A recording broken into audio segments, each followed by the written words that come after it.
Thank you. So, doctrine of interpretation हम discuss कर रहे थे. There are various doctrines of interpretation. I told you in the last class. Yesterday we discussed harmonious construction, and today we are discussing doctrine of fifth and substance. So fifth and substance in brief मैंने आपको बताया कि है main हम समझेंगे cases के ढंग से. The matter for the purpose of writing answer in the examination is what is fifth and substance. That also you will get from the cases which have been given in your case material. The relevant paras I will tell you.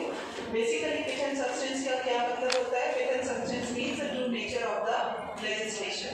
What is the true nature of the legislation? This is the fifth and substance का meaning होता है true nature. So true nature of the legislation. Why it is necessary to know the true nature of the legislation? Again, true nature जानना क्यों जरूरी है? क्योंकि competence will be decided only on the basis of true nature. तो अगर देखने से लगता है कि this state law is on the subject given in the union list, तो कैसे पता चलेगा within competence है कि नहीं है? जब आप उसका true nature analyze करोगे.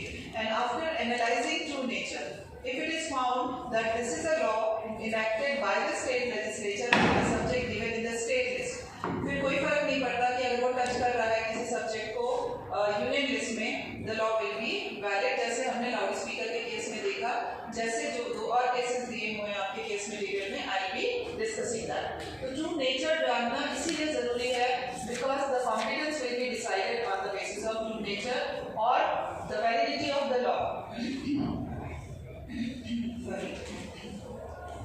Whether the law is valid or not, it depends upon the competence. ये सारी चीजें इंटरकनेक्टेड हैं आपस में कि competence देखनी है तो true nature देखना होगा, harmonious interpretation करनी है, balance approach चाहिए वो भी true nature देखना होगा. And true nature में nomenclature is not relevant. उसका नाम क्या है, it doesn't make any difference. What the court will analyze, the court will look into the true nature and on that basis the court will reach to the conclusion कि हाँ ये within competence है या नहीं है. Because nomenclature may be confusing, nomenclature may be misleading, nomenclature नाम सुन के आपको ऐसा लग सकता है कि competence के beyond है, but जब आप true nature देखोगे, जैसे एक केस हम डिस्कस करेंगे आपके केस मटेरियल में दिया है, वहाँ पे इंटरटेनमेंट टैक्स लगाया गया जो कि सुनने में लगता था कि ये व्हीकल्स पे लगाया गया. तो कंटेंशन आया फॉरन से कि इंटरटेनमेंट टैक्स तो ह्यूमन बीइंग्स पे लगाया जा सकता है, व्हीकल्स पे कैसे लगा सकते हैं? Vehicles, how the vehicles can be entertained. But जब ट्रू नेचर देखा कोर्ट ने, then the court reached to the conclusion that no, this is not a tax on the motor vehicle, this is a tax on the person who is owner of that motor vehicle because of the quality of entertainment, because of the better quality of entertainment which he is getting. तो वहाँ पे था open air theatre था. Open air theatre में आप you can go inside with your car also. तो आप कुछ लोग अलग से बैठ के देखते हैं और कुछ लोग अपने कार में बैठ के एंजॉय कर रहे हैं मूवी. सो ऑब्वियसली अगर कोई अपनी कार में बैठ के मूवी एंजॉय कर रहा है तो किसकी बेटर क्वालिटी ऑफ एंटरटेनमेंट होगा? The person who is sitting in his car and watching the movie, having the luxury of watching movie, so that person is having better quality of entertainment. So if that person is paying 2 rupees extra for that, so this is not a tax imposed on the motor vehicle, this is a tax imposed on the person who is getting a better quality of entertainment. Are you getting the point? तो nomenclature relevant नहीं है. नाम क्या है, किस नाम से tax लगा, that is not relevant for the purpose when the validity is to be decided. What is relevant? The true nature. True nature हमेशा एक चीज आपको याद रखनी है, डे 1 से मैं कह रही हूँ आपको आर्टिकल 246 read with 7 schedule. कभी भी कोई प्रॉब्लम बेस्ड क्वेश्चन है, रिस्पेक्टिव एंट्रीज देखिए कि वो किसकी एंट्री में आ रहा है, whether the subject comes within the exclusive jurisdiction of the state legislature or not. अगर आता है उसके बाद फिर it doesn't matter even if it is touching upon a subject in the union list. So let's start with the cases which have been given in your case material, जिससे कि आपको ये कंसेप्ट और अच्छे से समझ में आएगा. पहला केस है आपका Prafulla Kumar versus bank of commerce. Prafulla Kumar versus bank of commerce, in this case validity of Bengal Money Lenders Act was challenged. Validity of Bengal Money Lenders Act was challenged on the ground that this Money Lending Act, which is a state legislation, it is touching upon a subject which is in the union list, that is promissory note. Promissory note is a subject which is actually this is a judgment before commencement of the constitution. तो ये भी council की judgement है, तो उसमें यहाँ पे हमारा federal government and provincial government होता था उससे पहले। Dispute was that whether this Bengal money lenders act which is dealing with promissory note, this was a contention, it is ultra vires to the federal government because federal list में federal government का power है, promissory note उनकी power में आता है। तो अब वो कोर्ट के सामने this is the issue which is to be decided by the court and that whether the act is ultra-virus or it is intra-virus. तो हाई कोर्ट ने बोला था कि this act is ultra-virus because it is encroaching the subject which is there in the federal list. लेकिन जब इसकी appeal हुई तो फेडरल कोर्ट ने हाई कोर्ट के ऑर्डर को रिवर्स कर दिया। Now this is an appeal before the Privy Council and Privy Council में मेन इशू कोर्ट के सामने यही था। आप पैरा नंबर 30 को देखोगे, पैरा नंबर 30 में आपको 3 इश्यूज मिलेंगे basically. You will get 3 issues in para number 30। क्या 3 क्वेश्चंस हैं? Number 1, does the act in question deal in pith and substance with money lending? तो ये पहला इशू है because money lending is a state subject. तो true nature देखेंगे कि क्या ये एक्चुअली में ट्रू नेचर इसका मनी लेंडिंग है। Second, if it does, is it valid if it incidentally trenches upon the matter reserved for the federal legislature? ये second issue है। Third है, once it is determined whether pith and substance is money lending, is the extent to which the federal field is invaded is a material factor। तो ये 3 question है। पहला answer, first question का answer आपको next para में ही मिल जाएगा, para number 31। Para number 31 में the court made it clear that basically this is a law, this is a legislation on money lending. Money lending is a state subject and promissory note की जो बात आ रही है, it was a practice prevalent that as a security to the loan, जो money lender होता था, as a security for his loan he used to take a promissory note, क्योंकि उसको security चाहिए, पैसा दे रहा है, तो promissory note was basically taken only as a security। तो यहाँ पे जो लॉ था बेसिकली जो मनी लेंडिंग एक्ट है, it is within the competence of the, जब ट्रू नेचर देखोगे तो it is within the competence, क्योंकि मनी लेंडिंग स्टेट सब्जेक्ट है। लॉ किसको डील करता है? मनी लेंडिंग को। केवल एज अ सिक्योरिटी ही तो वो प्रॉमिसरी नोट ले रहा है। तो if it is taken promissory note as a security, the law will be very much valid. Law इसकी वजह से इनवैलिड नहीं होगा। ये पॉइंट आपको पैरा नंबर 31 में मिलेगा। The court says that the transaction in question are in pith and substance money lending transaction and their lordship are of the same opinion. To take promissory note as security for a loan is a common practice of money lenders, and if a legislature cannot limit the liability of a borrower in respect of a promissory note given by him, it cannot in any real sense deal with money lending. Last line of the very same para. In truth, however, the substance is money lending and promissory note is but the instrument for securing the loan. समझ में आया point? कि pith and substance में what is the true nature of the legislation? It is purely a law on the money lending. Money lending जब state subject है तो competence का कहीं question हो ही नहीं सकती. It is only as a matter of security the promissory note is being taken. It is a kind of instrument, you can say. It is a kind of security for the loan. So by doing this, the state law is not violating, it is not exceeding, it is not interfering in the field of federal legislature. उसके बाद para number 37 पे आइए। Para number 37 में the court is saying that the subject must still overlap, and where they do, the question must be asked what in pith and substance is the effect of the enactment of which the complaint is made, and in what list its true nature and character to be found. ये सारा आपका pith and substance जब आप explain करोगे, these are the paras with the help of which you will explain the doctrine of pith and substance. True nature is to be found. If these questions could not be asked, much beneficial legislation would be stippled at birth, and many of the subject interested to provincial legislation could never effectively be dealt with. ये doctrine का क्या reason है, क्या purpose है? अगर इस तरह की अप्रोच नहीं अपनाएंगे तो हर दूसरा लेजिस्लेचर, हर दूसरा law which has been enacted by the state legislature that will be declared as invalid, because किसी ना किसी तरह से कहीं ना कहीं हो सकता है वो टच कर रहा हो सब्जेक्ट जो कि यूनियन लिस्ट में है। तो उसको कैसे बचाया जा सकता है? एक तरीका तो हार्मोनियस कंस्ट्रक्शन का है कि आप एक बैलेंस अप्रोच अडॉप्ट कीजिए so that both the laws are valid. दूसरा तरीका ये है कि आप विद इन सब्सटेंस देखिए, true nature of the legislation देखिए कि एक्चुअली में क्या ये विद इन कॉम्पिटेंस है। अगर एक्चुअली में मेन लॉ आपका विद इन कॉम्पिटेंस है और टच कर रहा है कहीं पे सब्जेक्ट दूसरी लिस्ट में, that will not affect the validity of the law. So ये पॉइंट आपको यहाँ मिल जाएगा। उसके बाद 38 में अगर आप देखोगे, 38 में भी कोर्ट इसी पॉइंट पे कह रहा है, लाइक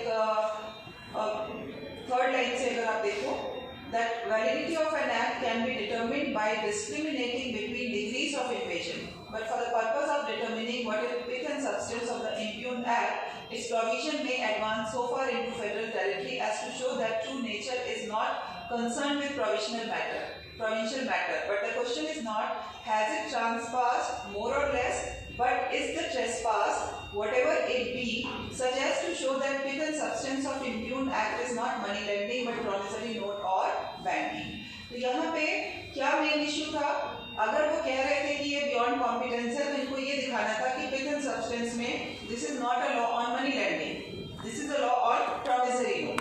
तो एक्सटेंट यहाँ पे जब हम बात करते हैं, इंटरफेरेंस की बात करते हैं, तो यहाँ पे एक्सटेंट ऑफ इन्वेजन भी इंपॉर्टेंट है for the purpose of deciding pith and substance, but उसमें लॉ मेनली किस चीज पे है, whether mainly to the extent this is a law on promissory note or this is basically a law on money lending just touching a subject of promissory note। फर्क पड़ रहा है ना दोनों चीजों में। If it is a legislation and the law itself is on money a promissory note, then certainly it will be ultra virus, it will be void. But if it is a law on money lending just touching upon promissory note, then the law will be valid. तो extent भी matter करती है। This is what the court is referring here. And para number 39 में it's a general law which we all know that whenever there is a conflict, because there are 3 lists given in 7th schedule, but we all know that whenever there is a conflict between list 1, 2 and 3, the priority will be given to list 1, or whenever there is a conflict between list 2 and 3, then again the priority will be given to list 3, because parliament, the dominant position has been given to the parliament. The unit has got dominant position in case of when we talk about this distribution of subjects। तो ये यहाँ पे आपको para number 39 में मिल जाएगा। And उसके बाद para number 40 में कोर्ट ने कंक्लूड कर दिया है finally on the basis of all this discussion that this law is basically valid because in pith and substance it deal with money lending and not with promissory note। तो छोटा सा point involve है, but इसमें you will get good material for the purpose of writing answer in the examination. Act की validity upheld की है court ने, और इसमें रेलिवेंट पैरा है आपका पैरा नंबर 31, 37, 38, 39 एंड 40। ये सारे पैरास हैं आपके रेलिवेंट, 37, 38, 39 एंड 40। तो आई होप इज क्लियर। छोटे छोटे केसेस हैं, इनमें कोई मुश्किल केसेस नहीं है। Second is state of Karnataka versus drive in enterprises. This is a case which I was telling you, जहां पे the extra tax was imposed on the motor vehicles. So state of Karnataka versus drive in enterprises, इस case में क्या हुआ था, the validity of Karnataka entertainment tax act of 1958, it was challenged and the contention was that this Karnataka entertainment tax is beyond the legislative competence of the legislature। क्यों beyond the competence of legislature है, वो facts आपको second para के para number 2 के second para में मिल जाएगा। The facts which I told you कि driving theatre था, ड्राइविंग थिएटर में ऑडिटोरियम था जहाँ पे movie was being shown, and वहाँ पे आप बिना कार के भी जा सकते थे और कार से भी जा सकते थे। If a person was going without a vehicle, then he was supposed to pay 3 rupees as for the purpose of ticket. But if a person was going inside with the vehicle, then 2 rupees extra he was supposed to pay. Now this was challenged, and the contention was that this kind of additional tax of 2 rupees for the purpose of entering of motor vehicle in the driving theatre, it is wrong, because entertainment tax cannot be imposed on the motor vehicles. Entertainment tax can be imposed only on the human beings। तो जब इसको challenge किया गया, writ petition file किया गया Karnataka high court के आगे, तो Karnataka high court step down that judgement, single जज ने इसको स्टेप डाउन किया उस एक्ट को। उसके बाद डिवीजन बेंच में अपील किया, डिवीजन बेंच ने भी उस एक्ट को स्टेप डाउन किया। लेकिन उसके बाद दोबारा से कर्नाटका लेजिस्लेचर ने एंटरटेनमेंट टैक्स एक्ट बनाया और उसमें फिर से the same kind of tax was imposed and again when the tax was imposed on the vehicle then again the validity was challenged before the court. तो जब इस बार वैलिडिटी चैलेंज की गई तो फिर से हाई कोर्ट ने स्ट्रक डाउन किया, जिसकी अपील अब सुप्रीम कोर्ट में आई and Supreme Court is analysing that whether this kind of imposition of tax is within competence, क्योंकि अब वैलिडिटी अगर देखनी है तो पिथ एंड सब्सटेंस देखना होगा, वैलिडिटी अगर देखनी है तो true nature of the legislation देखना होगा। तो सुप्रीम कोर्ट आप पैरा नंबर 6 में अगर आप देखो, पैरा नंबर 6 में the court is referring to this point because अगर आप एंट्री 62 ऑफ लिस्ट 2 को रेफर करोगे तो it is within the competence of the state legislature to impose entertainment tax. तो इंटरटेनमेंट टैक्स इम्पोज करके वो कुछ भी कॉम्पिटेंस के बियॉन्ड नहीं जा रहा था, लेकिन किसके ऊपर वो टैक्स इम्पोज किया जा रहा है, that was the point which is in dispute. तो पैरा नंबर 6 में अगर आप देखोगे it is 4th line onwards where the court is saying that, ये भी अच्छा para for the purpose of writing answer in the examination. While adjudging the virus of such an enactment, the court must examine the whole enactment, its object, scope, and effect of its provision. If for such adjudication it is found that enactment falls substantially on a matter assigned to the state legislature, in that event such an enactment must be held valid, even though nomenclature of such enactment shows that it is beyond the competence of a state legislature. In other words, when a levy is challenged, its validity has to adjust with the reference to the competency of the state legislature to enact such a law. And while adjudging the matter, what is required to be found out is the real character and nature of levy. In sum and substance, what is to be found out is the real nature of levy, its pith and substance, and it is in this light the competency of the state legislature is to be adjudged. The doctrine of pith and substance means that if an enactment substantially falls within the power expressly conferred by the Constitution upon the legislature, it cannot be held ultra vires merely because its nomenclature shows that it encroaches upon matter assigned to another heading of the legislation. So nomenclature is not conclusive in nature. What the court is referring here, it's a very good para. ये आपका pith and substance का concept भी explain करता है. What the court is saying here, that nomenclature is not conclusive in nature. What is conclusive? True nature of the legislation. What is the true nature of the legislation? On that basis, it will be decided that whether the law is valid or not. And if true nature is within competence, the law will be valid no matter it is touching upon a subject in another list. So basic आपको 2 लाइनों में अगर कोई पूछे, so this is the meaning of pith and substance. यहाँ पे एक case भी आप रेफर कर सकते हो, Goodyear India limited versus state of Haryana का केस है, ये भी आप मेंशन कर देना यहाँ पे, क्योंकि यहाँ पे भी कोर्ट ने सेम चीज बोली है कि नॉमेनक्लेचर इज नॉट कंक्लूसिव। यहाँ पे भी कोर्ट सेम कह रहा है कि nomenclature is not conclusive and for determining the true character and nature of the levy with reference to the legislative competence of the legislature, the court will look into the pith and substance of the legislature.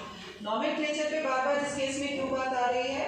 क्योंकि यहाँ पे tax लगाया गया है motor vehicle के ऊपर और सारा डिस्प्यूट ये था कि इंटरटेनमेंट टैक्स ठीक है, it is within the competence of the state legislature to impose entertainment tax, वो लगा सकती है, उसकी कॉम्पिटेंस में है, लेकिन इंटरटेनमेंट टैक्स तो आप इंसानों पे ही लगाओगे, only humans can be entertain, आप objects can never be entertain. So how entertainment tax has been imposed on the object, this was the point on the basis of which the validity is being challenged. तो अब एक चीज यहाँ पे ये तो हमें क्लियर हो गई कि नॉमेनक्लेचर कंक्लूसिव नहीं है, वो टैक्स इंसानों पे लग रहा है या वो टैक्स ऑब्जेक्ट पे लग रहा है, इससे फर्क नहीं पड़ता है. In pith and substance what is the true nature of the legislation, इससे फर्क पड़ेगा. तो अब हम आते हैं इस चीज पे, पैरा नंबर 13. पैरा नंबर 13 में आप देखो एंट्री आ गई, क्योंकि मैंने आपको बोला हर केस में आपको एंट्रीज मिलेगी जो पावर देती है लॉ बनाने की. तो यहाँ पे एंट्री 62 जो लिस्ट 2 है, that gives power to the state legislature to impose tax on luxuries, entertainment, amusement, betting and gambling. तो ये तो विद इन कॉम्पिटेंस हो गया उनका टैक्स लगाना.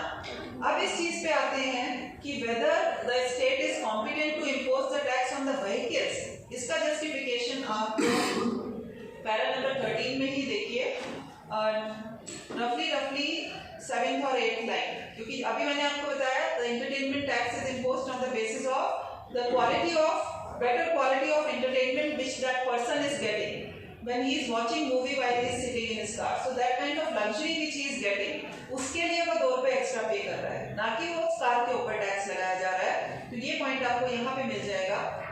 7th और 8th लाइन आप देख लो. The challenge to the levy is on the ground that the vehicle is not person entertained and therefore the levy is ultra vires.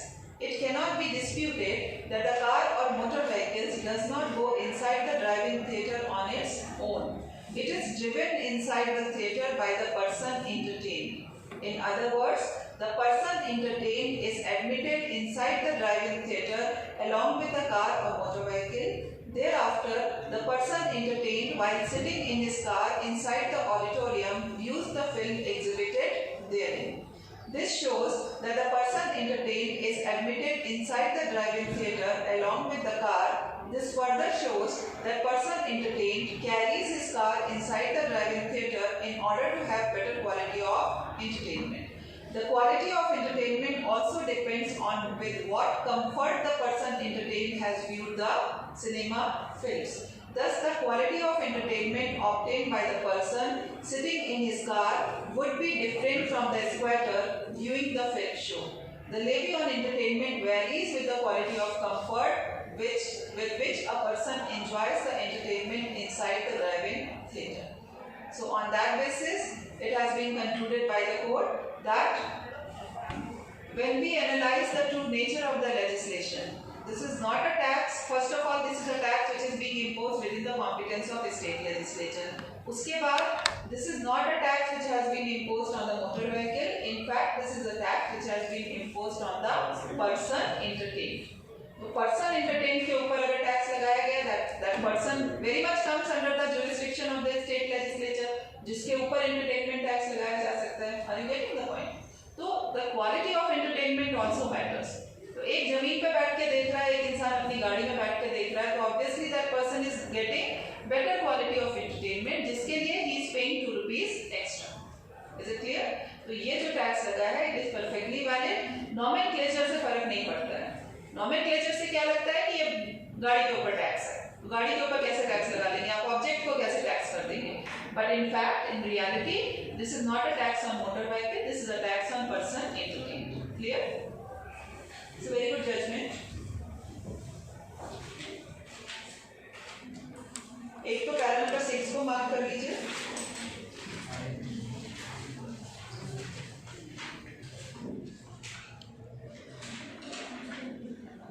Para number 13 को mark कर लीजिए पूरा.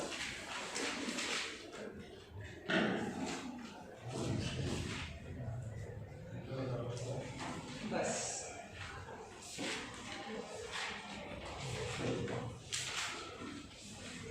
And whenever there is a question in your examination, तो ऐसा नहीं है कि अगर प्रॉब्लम बेस्ड क्वेश्चन किसी एक केस पे है तो आप केवल वही केस लिखोगे.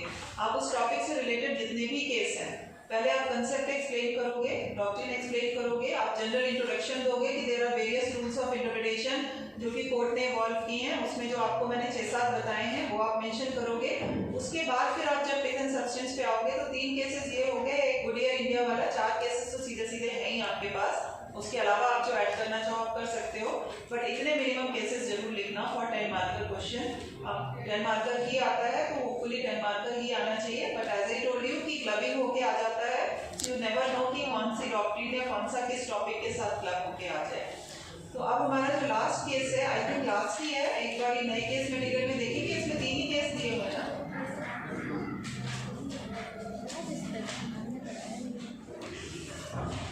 तीन ही दिए हुए ना. Last one is state of Rajasthan versus G Chawla, है ना.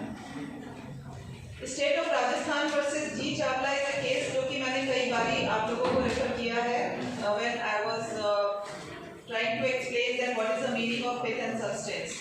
तो Rajasthan, state of Rajasthan versus G Chawla में क्या हुआ था, जो स्टेट लेजिस्लेचर था, state legislature made a law restricting the use of amplifiers. So the use of amplifiers and loudspeaker it was restricted. Respondent जो था इस केस में ही violated the law. जो स्टेट लेजिस्लेचर ने लॉ बनाया उसका उसने वायलेशन किया.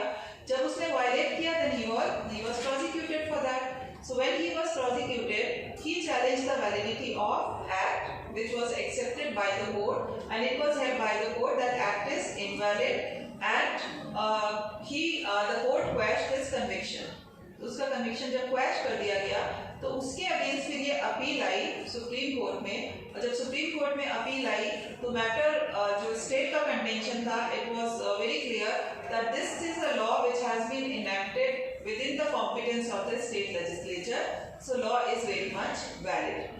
उन्होंने इस एंट्री के अंडर में अपना वैलिडिटी क्लेम की थी. They claimed the validity of the legislation under entry 6 of list 2. Entry 6 of list 2, it gives power to the state to maintain public health, sanitation, hospital and dispensaries. जब public health की बात आती है तो वहाँ पे अभी हम आएंगे उस पॉइंट पे. मैंने पहले भी आपको बताया कि वैलिडिटी कॉम्पिटेंस देखी जाएगी मेन लॉ क्या कर रहा है. What this law is doing? What this law is doing? It is just regulating the use of loudspeaker, use of sound.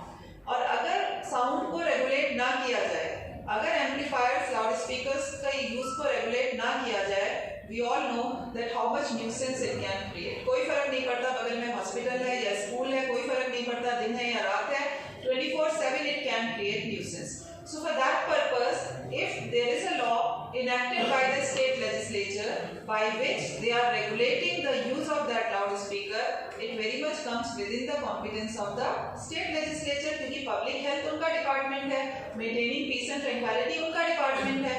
तो यहाँ पे जो स्टेट का कंटेंशन है कि no, because you are dealing with amplifier and loudspeaker is a part of broadcasting, and चूंकि broadcasting union list में है तो तुम हमारी फील्ड में इंटरफेयर कर रहे हो. This contention was not accepted by the court. तो इसमें अगर आप पैरा नंबर 7 में आप देखोगे तो पैरा नंबर 7 में आपको दोनों एंट्रीज मिल जाएंगी जिसके बेसिस पे ये पूरा केस फाइल किया गया है. पहली एंट्री है entry number 31 of the union list. Union list की जो एंट्री 31 है वो किसको डील करती है? Post and telegraph, telephones, wireless, broadcasting and other like form of communication. ये ब्रॉडकास्टिंग के पीछे ही सारा डिस्प्यूट हुआ है कि ब्रॉडकास्टिंग जो यहाँ पे यूनियन पावर में आता है, यूनियन लिस्ट में आता है, तो लाउड स्पीकर को डील करने वाली हर चीज यूनियन की जुरिस्डिक्शन में आएगा. So this is one of the list. And इसके जो काउंटर लिस्ट है स्टेट के जुरिस्डिक्शन को डील करती है, that is entry number 6 of state list, जो कि यहीं पे पैरा नंबर 7 में आपको दोनों मिल जाएंगे. अब उसके बाद दोनों के कंटेंशन सुनने के बाद the court is saying that सबसे पहले हमको we need to analyse that whether the disputed law is within the competence of the state legislature. अब विद इन द कॉम्पिटेंस के लिए क्या करना है? विद एंड सब्सटेंस देखना है, ट्रू नेचर देखना है. तो यहाँ पे आप एक केस और ऐड कर सकते हो. पैरा नंबर 8 में अगर आप देखोगे क्वीन वर्सेस बुर्रा का केस है. This also you can add 3-4 add when you are writing your answer. 3-4 लाइनें आप यहाँ से देख लेना. और इसमें अगर आप लास्ट में देखोगे पैरा नंबर 8 की जस्ट सुब्रमण्यम चटियार से पहले की 3-4 लाइनें, where the court is saying that the court is referring to that whenever there is a conflict, तब क्या होगा? The court is saying that it is necessary to examine the imputed legislation in its pith and substance, and only if that pith and substance falls substantially within an entry or entries conferring legislative power is the legislation valid, a slight transgression upon the rival list notwithstanding. ये queen versus बुर्रा का case है. उसके बाद सुब्रमण्यम चटियार का case भी आप refer कर सकते हो. वहां पे भी the court is dealing with the concept of pith and substance regarding the true nature of the legislation for the purpose of checking the validity of the law. तो अगर आप ये दो भी ऐड कर दोगे तो आपके पास now you have 6 cases. 3 cases सारे बच्चे लिखेंगे. जब अपना आंसर लिखेंगे ये मेन 3 तो सब लिखेंगे, उसके अंदर के 3 कोई नहीं लिखेगा. तो आपको उसके अंदर के भी you have 3 more cases, so that makes total 6 cases which will definitely increase the quality of your answer. तो गुडियर वाला हो गया, क्वीन वर्सेस बुर्रा हो गया, Subramanyan Chettiar. Include all 3 cases when you are writing your answer. And उसके बाद तो इन्होंने प्रफुल्ल कुमार मुखर्जी को रेफर किया है, जो कि अभी हम पढ़ ही चुके हैं, बंगाल मनी लेंडिंग वाला एक्ट। उसके बाद जो पैरा नंबर 12 है, पैरा नंबर 12 कंक्लूडिंग पैरा है, where the court is deciding that whether what is the true nature of the legislation and whether the state law is valid or not. And यहाँ पे para number 12, I am reading this para, the court is saying that there can be little doubt that growing nuisance of blaring loudspeakers powered by amplifier of great output needed control. And the short question is whether this salutary measure can be said to fall within one or more of the entries of the state list. It must be admitted that amplifiers are instrument of broadcasting and even of communication. And in that view of matter, they fall within entry 31 of Union list. The manufacture or licensing of amplifier or control of their ownership or possession, including regulating of trade in such apparatus, is one matter. But the control of the use of such apparatus through legitimately owned and possessed, although legitimately owned and possessed, to the detriment of tranquility, health and comfort of another is quite another. Are you getting the point? जिस basis पे court ने differentiate किया है कि ठीक है, ये तो कोई डिनाई कर ही नहीं सकता कि ये यूनियन लिस्ट में आता है। Entry 31 union list talks about broadcasting और लाउड स्पीकर और amplifier, they are part of broadcasting, तो वो उसमें आता है। लेकिन यूनियन लिस्ट में आने के बाद यूनियन लेजिस्लेचर की कॉम्पिटेंस में क्या है? To deal with the manufacturing of loudspeakers, to provide license regarding the use of loudspeakers, to regulate the trade of loudspeakers, nothing beyond that. तो उस चीज में अगर स्टेट लॉ इंटरफेयर कर रहा है, then certainly the state law is void. लेकिन on the other hand, loudspeaker को बनाना एक चीज है, उसके यूज को रेगुलेट करना अलग चीज है। बनाने की पावर यूनियन को है, यूज को रेगुलेट करने की पावर स्टेट को है, क्योंकि it comes with in the jurisdiction of the state. Harmonious interpretation यहाँ पे नहीं आएगा, क्योंकि यहाँ पे डायरेक्ट हार्मोनियस इंटरप्रिटेशन तब आता है जब दो लॉ सेम चीज पे हो और दोनों में कॉन्फ्लिक्ट है। यहाँ पे दो लॉ सेम चीज पे नहीं है। हार्मोनियस कंस्ट्रक्शन में, हाँ, हार्मोनियस कंस्ट्रक्शन में when there is a conflict, yes, then फिर पावर पे आपको डिस्प्यूट है कि ये वैलिड है या ये, इसके अंदर में यूनियन की पावर है, इसके अंदर में स्टेट की। विथ एंड सब्सटेंस में तो आपका डिफरेंस हो गया ना, यहाँ पे आप कॉम्पिटेंस देख रहे हो, व्हाट द पॉइंट। सो यहाँ पे कोर्ट ने क्या बोला, this is one of the things that loud speaker banana is one thing that definitely comes under the power of the union. But यहाँ पे किस चीज की बात हो रही है? स्टेट लॉ की वैलिडिटी किस चीज पे चैलेंज की गई है कि state law is interfering in the field of union, क्योंकि लाउड स्पीकर यूनियन का सब्जेक्ट है, बट स्टेट लॉ कर क्या रहा है? It is regulating the use. तो दो अलग अलग चीजें हैं। तो if it state law is regulating the use, it comes very much with in the competence of the state, क्योंकि अगर नहीं रेगुलेट करेंगे तो न्यूसेंस क्रिएट करेगा, पब्लिक हेल्थ के लिए प्रॉब्लम्स क्रिएट करेगा। So maintaining peace and tranquillity state का सब्जेक्ट है। Are you getting the point on which? तो जब ये विद इन कॉम्पिटेंस आ गया, डिसाइड हो गया, अब उसके बाद if it is touching upon a subject which is there in union list, उससे लॉ की वैलिडिटी में कोई फर्क नहीं पड़ता। Is it clear? तो ये छोटा सा ही पॉइंट है, बट ये पॉइंट पैरा नंबर 12 में बहुत अच्छे से एक्सप्लेन किया है। आप पढ़ लेना पूरा पैरा, मैंने पूरा नहीं रीड किया है। Para number 12 and para number 13 दोनों में ही you will get this point. तो इसमें अब हम रेलेवेंट पैरा मार्क कर लेते हैं। बेसिकली इसमें आपका रेलेवेंट पैरा है para number 8 and para number 12 and 13।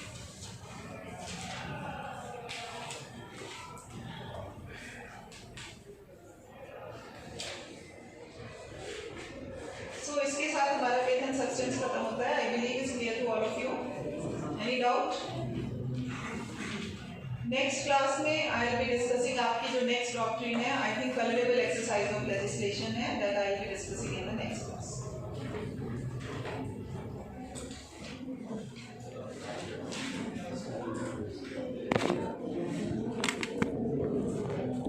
अब आपने जो क्वेरी पूछी थी, जैसे हमने हार्मोनियस कंस्ट्रक्शन में केस किया था, उसमें दो लॉज थे एक्साइज ड्यूटी इंपोज करने के लिए।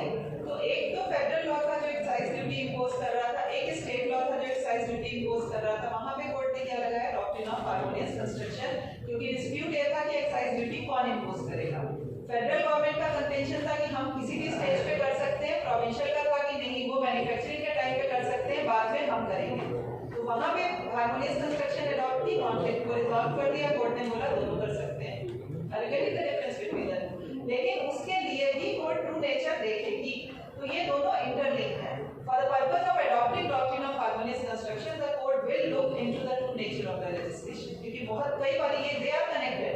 ऐसा नहीं है कि आप इसको एकदम अलग कर दो, इसको एकदम अलग कर दो। ट्रू नेचर देखने की जरूरत आप कोर्ट को वहां पे भी पड़ सकती है। यस,